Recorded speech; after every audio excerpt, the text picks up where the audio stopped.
Hi everyone, this is Manohar Sherry.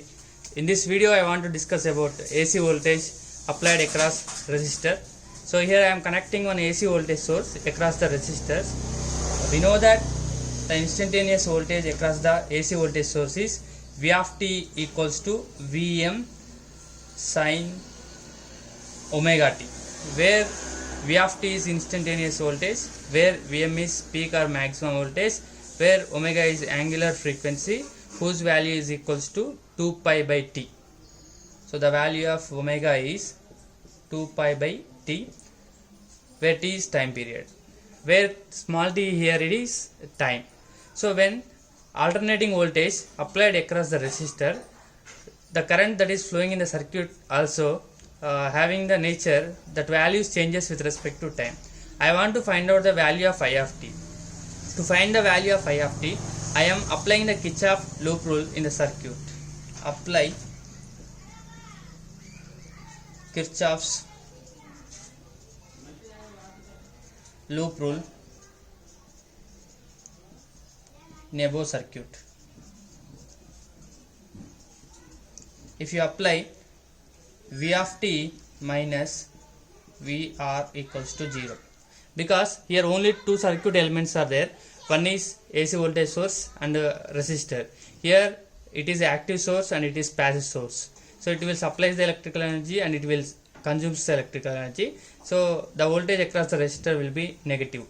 So here where VR is the instantaneous voltage across the resistor, we know that according to Ohm's law, voltage is the product of current and resistance. Substitute the values of V of t and values of VR in this equation, then the equation will change as Vm sin omega t minus I of t into R equals to 0. Here I want to find out the value of I of t. So Vm sin omega t equals to I of t into R. So here I of t equals to Vm sin omega t by R. So here you can see the coefficient of sin omega t, which is nothing but Vm by R. So here in the numerator we have the voltage and in the denominator we are having the resistance. This can be written as, so here Im can be written as Im equals to Vm by R. So then I of t can be written as I of t equals to Im into sin omega t. So when AC voltage V of t equals to Vm sin omega t, if it is applied across the resistor, the current flowing in the instantaneous current flowing in the circuit will be I of t equals to Im sin omega t. So where here I of t is the instantaneous current and where Im is max current or peak current. You know that what is omega and what is t. Okay students, now let's draw the graph of V of t and I of t, and let us observe how V of t and I of t values are changing with respect to time.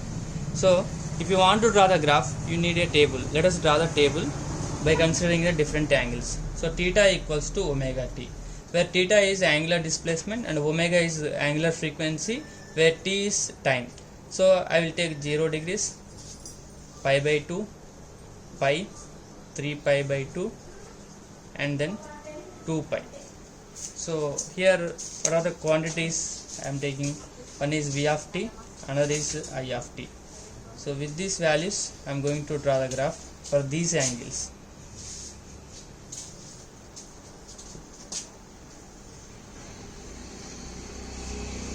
Okay, we know that here V of t value is, here I am writing, so here V of t value is Vm sin omega t and I of t value is Im sin omega t.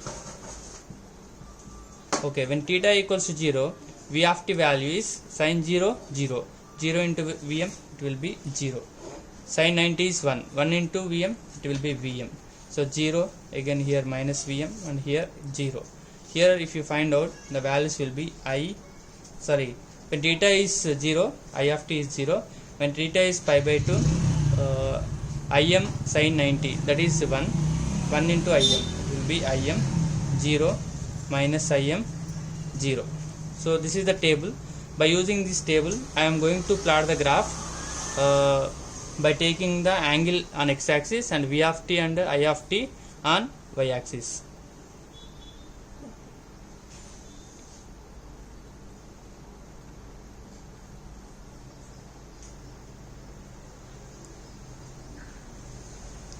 So 0, pi by 2, pi, 3 pi by 2, and then 2 pi. Here we know that Im equals to Vm by R. So from this we can conclude that Vm value, amplitude of the voltage, will be greater than the amplitude of the current. So then I am locating the Vm under, so here let's take it as Vm, and this point you can take it as minus Vm. So we know that the value of Im is less than the Vm, so definitely Im value will come around here. So this is a rough graph, so minus Im. Okay, now by using this table, draw the graph. So which graph is actually here? V of t and I of t versus theta equals to omega t. Let's draw the V of t graph. When theta equals to 0, what is the V of value? 0. When theta equal to pi by 2, what is the V of t value? Vm. Then here it will be. And when theta equal to pi, here. When theta equal to 3 by 2, minus Vm. When theta equals to 2 pi, this is the graph. So connect all these points. So if you connect, you will get the graph like this. Now do the same thing for I of t also. Here when theta equals to 0, look at all the points. So when theta equal to pi by 2, you will get here, this here, and minus Im. When theta equal to 3 pi by 2, I of t equals to minus Im.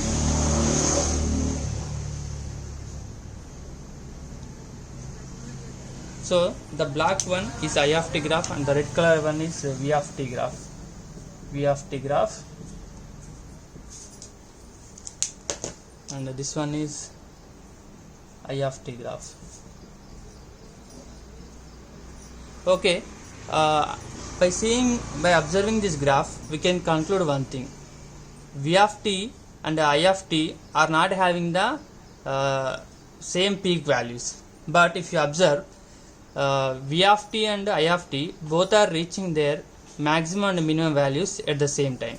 When theta equal to pi by 2, V of t is reached to its peak, which is Vm. When theta equal to pi by 2, I of t reached to its peak, which is Im. And when theta equal to 3 pi by 2, V of t reached to its peak, minimum value, that is minus Vm. And when theta equal to 3 pi by 2, I of t also reached to its negative peak, so that is minus Im. So here I can conclude one point here. Here both V of t and I of t are reaching maximum and minimum values at the same time.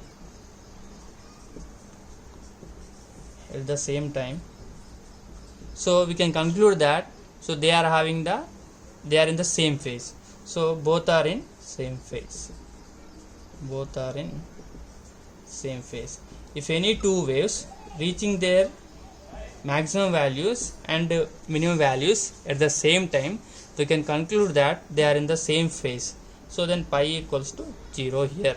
That means when AC voltage applied across the resistor, V of t, that is voltage and current values changes with respect to that we know already, but by using this graph we can conclude that they are changing their values at the same time. So this is the conclusion I want to say.